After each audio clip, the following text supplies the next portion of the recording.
नमस्कार दोस्तों, मैं हूं आपका किसान दोस्त मोहम्मद जुबैर और स्वागत है आपका एमजे की टिप्स यूट्यूब चैनल पर। तो दोस्तों, आज हम बात करेंगे एक औषधीय खेती के बारे में जिससे आप कम जमीन में भी लाखों की कमाई करते हो। तो हम आज बात करेंगे सतावर की खेती के बारे में और जानते हैं इसके बारे में विस्तार से। उससे पहले आपसे रिक्वेस्ट है कि प्लीज हमारे चैनल को सब्सक्राइब कर लें और साथ में लगे घंटी के आइकन को दबा लें, क्योंकि ऐसी वीडियो हम इस चैनल पर लाते रहते हैं। सतावर का परिचय और इसके फायदे। तो बात करें हम सतावर की की, तो इसे आयुर्वेद में रानी की जड़ी भी कहा जाता है। इसकी जड़ और पत्तियों से आयुर्वेदिक दवाओं का निर्माण किया जाता है, जो खास तौर से महिलाओं के स्वास्थ्य और इम्यूनिटी सिस्टम को बढ़ाने के लिए लाभदायक होती हैं। इसलिए इसकी जो मांग है दिन प्रतिदिन बढ़ती जा रही है और ये आपके लिए खेती का एक बहुत ही अच्छा विकल्प साबित हो सकती है। सतावर की खेती के लिए जलवायु और मिट्टी। तो बात करें इसके लिए जलवायु और मिट्टी की, तो इसके लिए गर्म और आर्द्र जलवायु बहुत ही अच्छी होती है। और इसके लिए मिट्टी की बात करें तो रेतीली दोमट मिट्टी इसके लिए उपयुक्त मानी जाती है।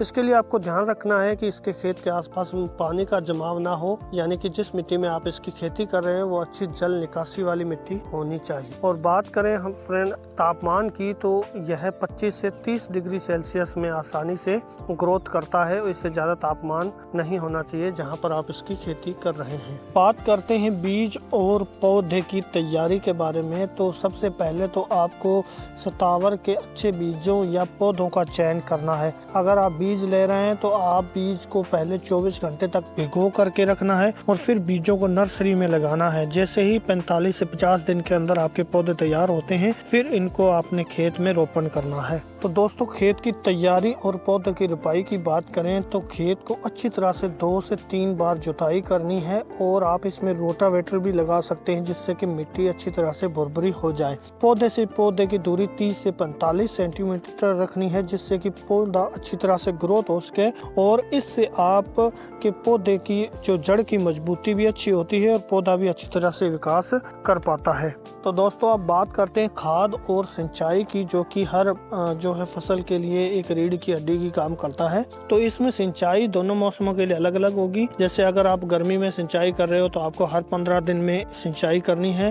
बाकी आप अपने खेत के हिसाब से देख सकते हैं। ज्यादा पानी की जरूरत पड़ती है तो आप इससे कम में भी 10 से 5 दिन में भी कर सकते हैं। और अगर हम मानसून की बात करें, जब बारिश का समय होता है तो उस समय आपको पानी कम देना है, यानी कि आप अपने खेत के हिसाब से देख सकते हैं। क्योंकि कई जगह क्या होता है कि जब मानसून की बारिश होती है तो वो पानी फसल के लिए पर्याप्त होता है। तो आपका भी अगर खेत इस टाइप का है तो आपको सिंचाई नहीं करनी है, अन्यथा आप कर सकते हैं। खाद की बात करें तो फ्रेंड, खाद आप गोबर खाद और जैविक खाद दे सकते हो, जिससे कि फसल प्राकृतिक रूप से जो है बढ़ेगी। क्योंकि ये औषधि की फसल है तो इसमें आप रासायनिक खाद ना ही डालें तो अच्छा है। बाकी आप अपनी मर्जी से अपने आसपास के किसानों से राय लेकर के खाद डाल सकते हैं। तो दोस्तों, जैसे ही फसल बढ़ेगी और फूलों का समय आएगा तो रोगों की बारी भी आएगी और बीमारियां भी लगेंगी। तो इस सतावर में कुछ कीट और रोग लग सकते हैं, जैसे कि फ्रेंड इसमें कीड़े और फफूंद लग सकते हैं। तो आप इसकी रोकथाम के लिए कुछ जैविक कीटनाशकों का उपयोग कर सकते हो। और हम यहाँ पर किसी कीटनाशक का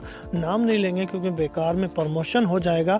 आप समय समय पर अपने पौधों की जांच करते रहें और जिससे कि फसल का नुकसान ना हो और आपको टाइम पर रोग का पता चल सके और आप उसकी रोकथाम के लिए इसमें कीटनाशक का छिड़काव कर सकें। अब बारी आती है फसल की कटाई की और इसमें लगने वाले समय की। तो फ्रेंड, आपको बता दें कि सतावर की खेती में लगभग 18 से 24 महीने का समय लगता है। इसके बाद जब फसल तैयार हो जाती है तो आप इसकी जड़ों को अच्छी तरह से खोद कर निकालें और इनकी जड़ों को धो करके सुखा लें। इसके बाद इसकी जड़ों से आप पाउडर और अन्य उत्पाद बना करके तैयार कर सकते हैं। अब बात करते हैं मेन टॉपिक की कि इसके फायदा क्या है और इसकी बाजार में बिक्री कहाँ होगी और मुनाफा कितना होगा। तो फ्रेंड, हम आपको बता दें कि जो डिमांड है सतावर की खेती, जो कि औषधीय खेती है, तो आयुर्वेदिक कंपनियों में और फार्मेसी कंपनियों में इसकी बहुत ही ज्यादा डिमांड है। या फिर आप इसका जो है पाउडर बना करके जड़ों का या पत्तियों के भी उत्पाद बना सकते हैं। आप बना करके आप सीधे बाजार में बेच सकते हैं या फिर अपने आसपास के पंसारियों को भी आप बेच सकते हैं। बात करें मुनाफे की, तो फ्रेंड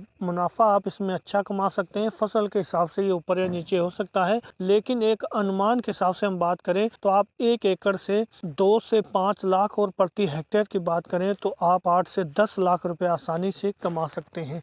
तो फ्रेंड, ये थी सतावर की खेती के बारे में पूरी जानकारी। अगर आपके मन में कोई सवाल है, कोई डाउट है, इसके बारे में आप पूछना चाहते हैं तो आप नीचे कमेंट कर सकते हैं। हम इसकी जो है फसल के बीज की जो वैरायटी है और इसका पूरा मुनाफे का कैलकुलेशन है, या फिर और भी अगर आपके मन में कोई सवाल है तो आप नीचे पूछ सकते हैं। हम पूरी डिटेल में एक और वीडियो बनाएंगे। और फ्रेंड, अगर वीडियो में कुछ भी बेनिफिशियरी आपको लगा हो तो इस वीडियो को लाइक करें और चैनल को सब्सक्राइब करें और ज़्यादा से ज़्यादा आगे शेयर कर दें। और फ्रेंड, आपको एक बात और बतानी है कि हमारी वीडियो को आप नॉलेज पर्पज के लिए देखें, क्योंकि फ्रेंड, हम आप खेती की फील्ड में अगर आ रहे हैं तो अच्छी फसल करें जिससे कि आपको अच्छा मुनाफा मिले। हमारा यही जो मोटिव है। और अगर आप कोई भी खेती हमारी वीडियोस देखे करते हैं तो आप पहले उस किसान से मिलें जो इस प्रकार की खेती कर रहा हो, या फिर आप नज़दीकी कृषि केंद्र से जाकर मिलें, उसके बारे में पूरी जानकारी लें। पहले किसान से जरूर मिले, क्योंकि वो किताबों से ज़्यादा ज्ञान उसके पास है। वो आपको बताएगा कितना मुनाफा होगा, क्या कुछ